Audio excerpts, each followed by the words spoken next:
Bien, mesdames et messieurs, bonsoir à toutes et à tous. Pardon de vous avoir fait attendre quelques instants. Monsieur le ministre de la République fédérale d'Allemagne, mon cher Boris, bienvenue une nouvelle fois à Paris. Je veux saluer l'ensemble des parlementaires qui sont ici présents, les présidents des commissions de la Défense de l'Assemblée nationale et du Sénat, un certain nombre de sénateurs, de députés qui sont ici présents, le délégué général pour l'armement. Monsieur le ministre, nous nous rencontrons très régulièrement.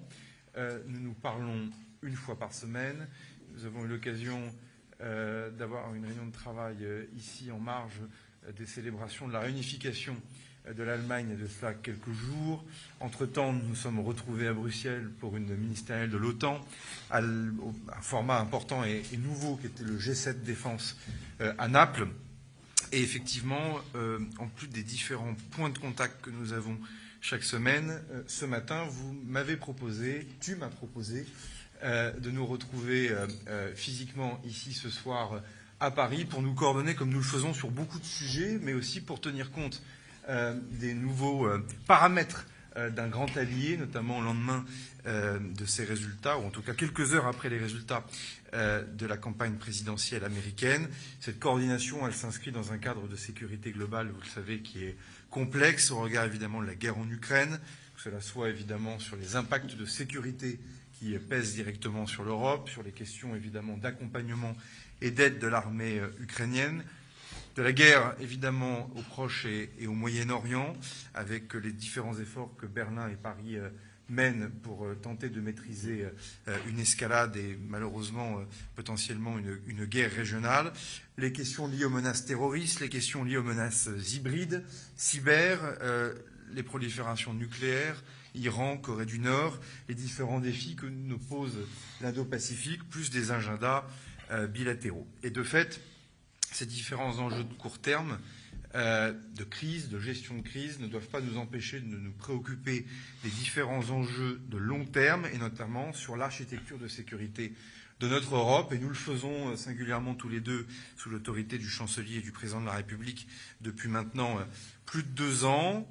Le discours du président de la République à la Sorbonne est venu d'ailleurs, il y a de cela quelques mois, tracer des perspectives importantes en matière de sécurité, avec des formules, des prises de parole assez fortes en disant qu'effectivement notre Europe ne pouvait pas déléguer sa stratégie industrielle à la Chine, ne pouvait pas déléguer sa stratégie, comme ce fut le cas parfois, énergétique à la Russie, et ne peut pas complètement déléguer sa sécurité aux États-Unis. Nous sommes ici dans l'hôtel de Brienne, donc évidemment ces mots ont résonné de manière particulière au regard de la vision gaulliste que nous défendons ici, en tout cas que je défends sous l'autorité d'Emmanuel Macron depuis maintenant 3 ans. Et au fond, le président Macron l'a rappelé ce matin, après avoir eu le chancelier Scholz au téléphone dès les premières heures de la matinée. Il a rappelé au Conseil des ministres que nous avions à l'Élysée à 10 heures, qu'au fond, il ne fallait pas tomber dans un nationalisme stérile d'un côté et encore moins dans un transatlantisme béat de l'autre.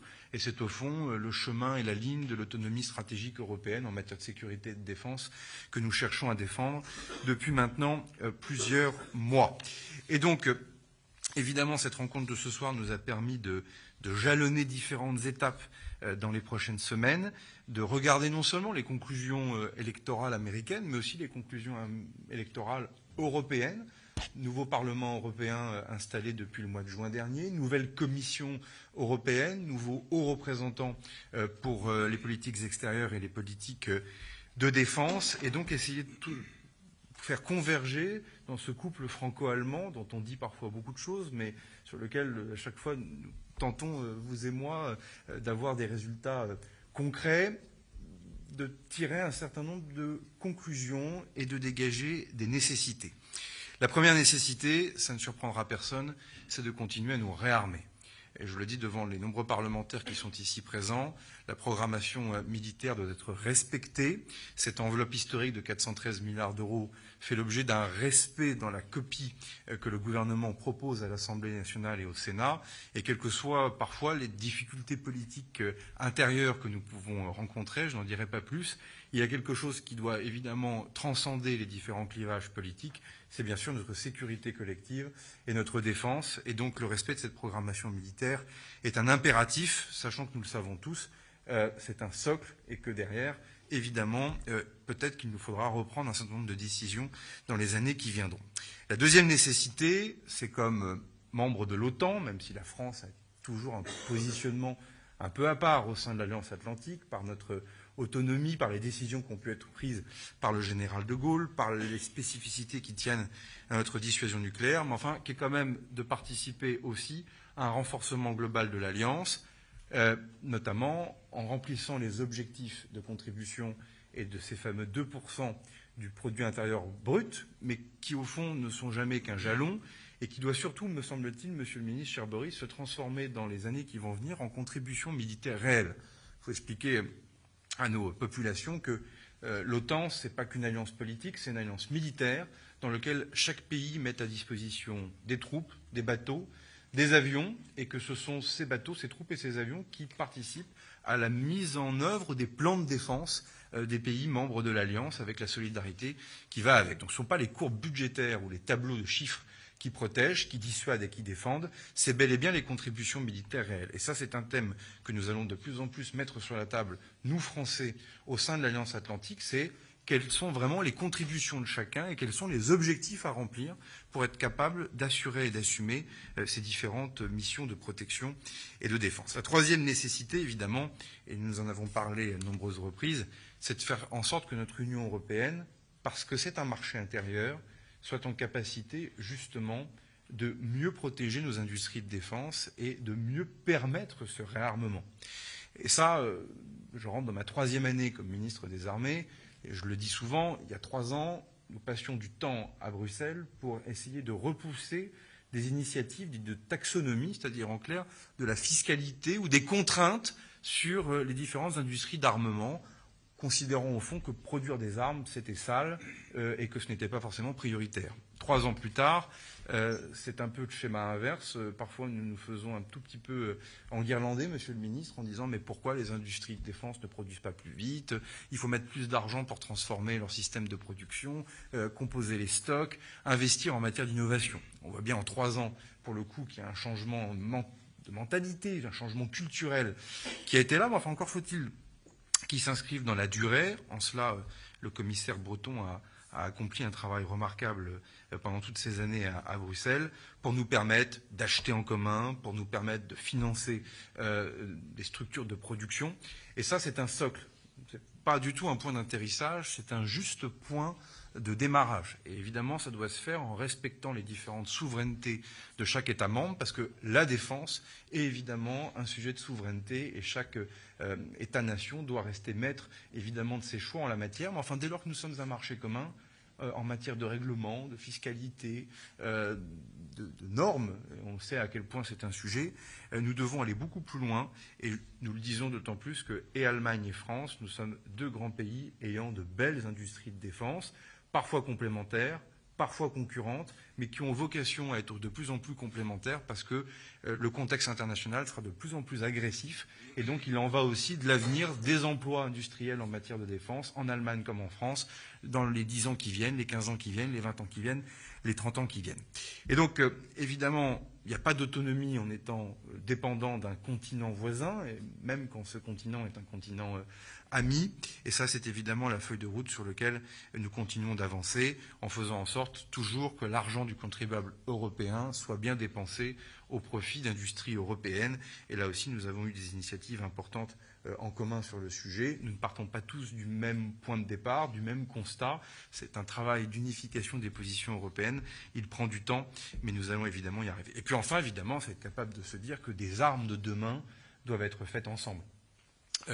L'avion du futur, le successeur lointain du Rafale, qu'on appelle le SCAF, le MGCS, qui est au fond le char du futur, qui n'est pas complètement le successeur du char Leclerc français, qui n'est pas non plus complètement le successeur du char Léopard allemand, mais de se dire dans les années 2040, 2050 et suivants, faut-il encore que nous ayons des systèmes d'armes qui soient à ce point différents entre les différents pays d'Europe. Ça, nous avons pris sous l'autorité du chancelier du président de la République un certain nombre de décisions en la matière.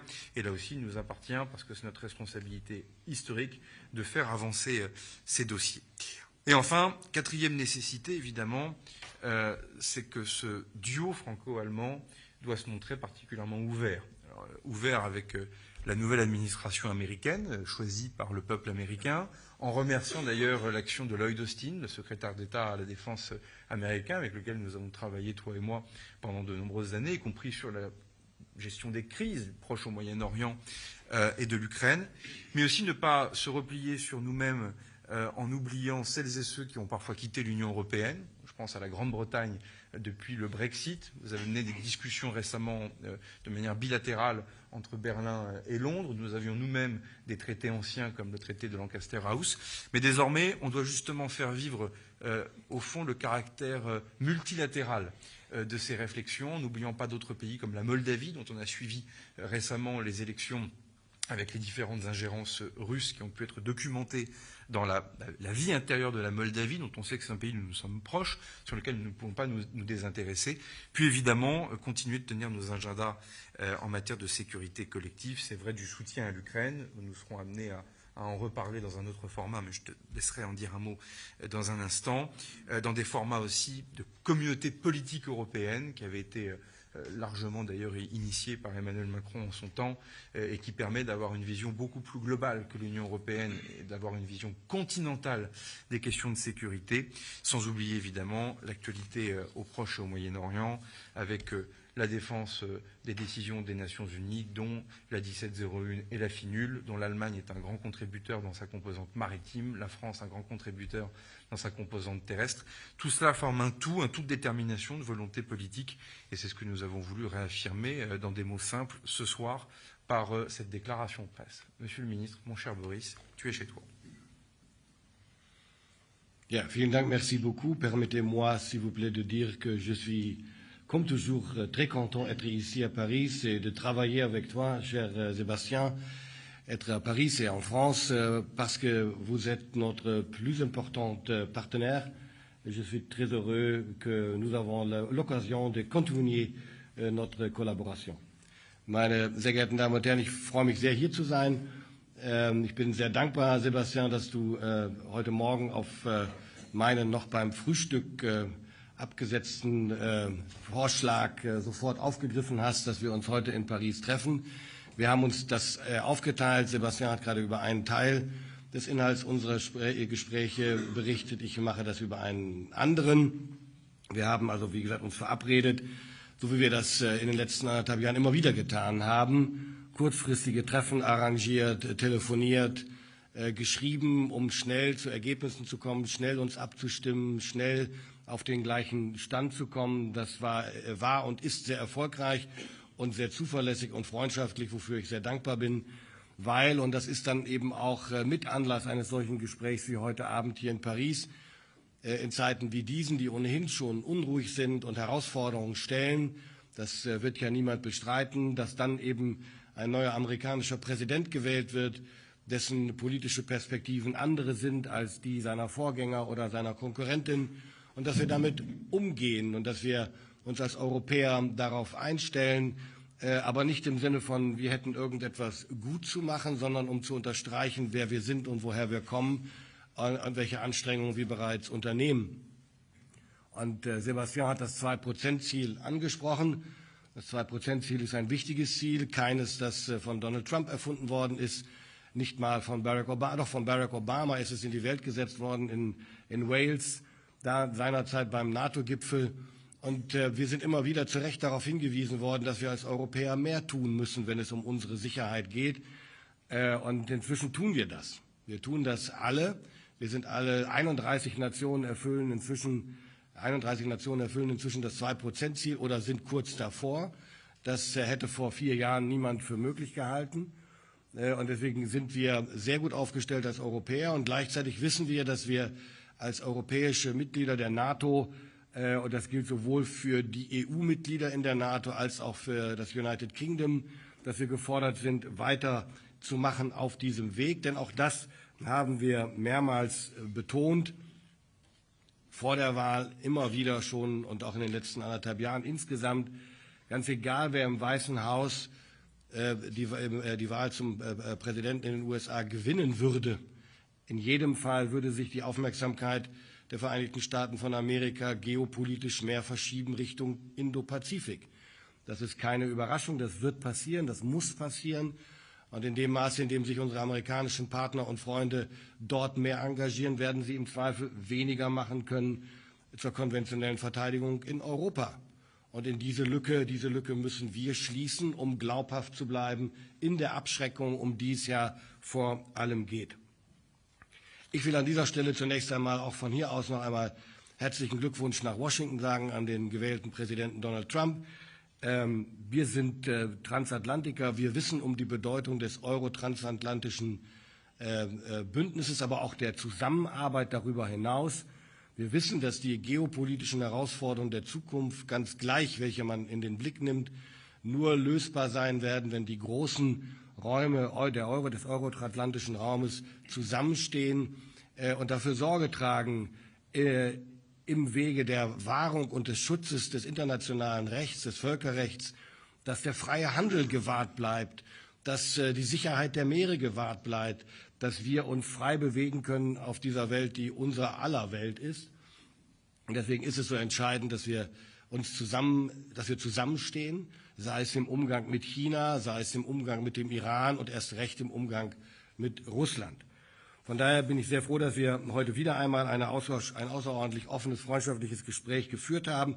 Wir wissen um unsere Sicherheit, wir wissen um die Notwendigkeiten, vor denen wir stehen. Und der Krieg, den Putin jetzt im 3. Jahr führt gegen die Ukraine, macht uns immer wieder deutlich, dass wir uns keine Fähigkeitslücken erlauben können in unserer Verteidigungsfähigkeit in Europa. Und deswegen, ich betone das deshalb nochmal, die Diskussion um die 2% sind das eine. Wir wissen alle, dass die 2% im Zweifel auf Sicht nur die Untergrenze sein können.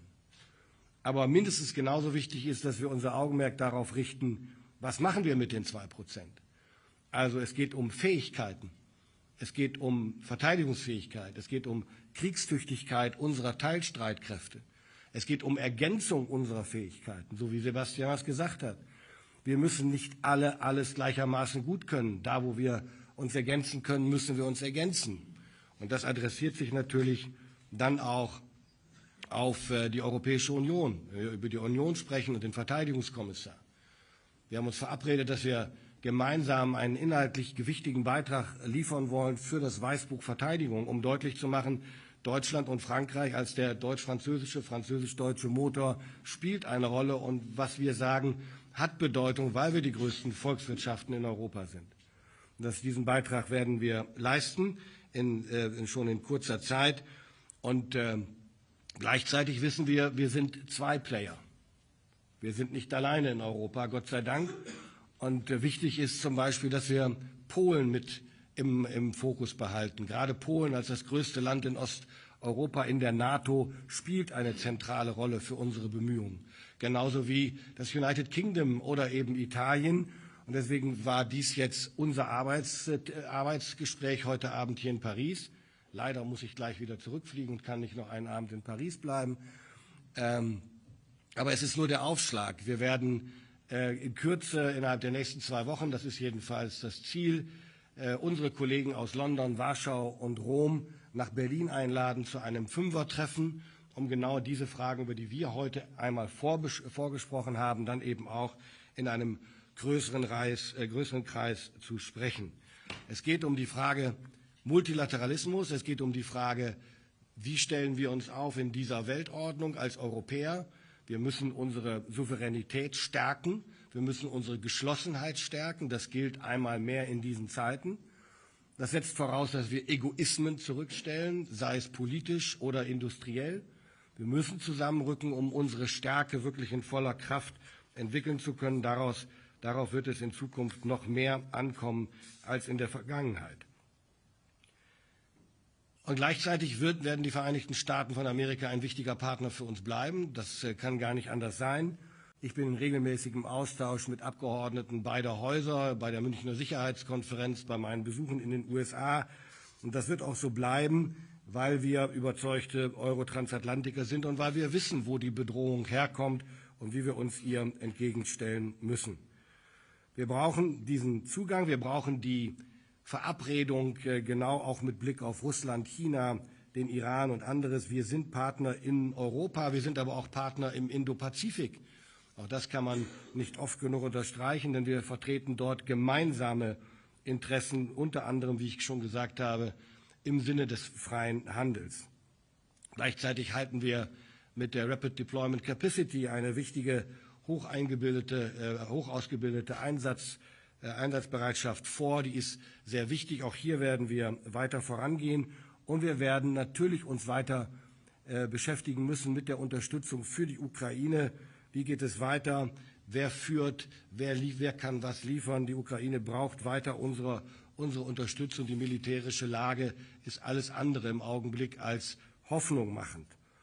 Und ja, wir haben unglaublich viel erreicht in Europa, aber wir müssen noch einiges mehr tun, um Europa so aufzustellen, dass wir die nächsten Jahre gut bewältigen können. Und dazu gehört, und davon bin ich zutiefst überzeugt, insbesondere die Geschlossenheit zwischen Deutschland und Frankreich.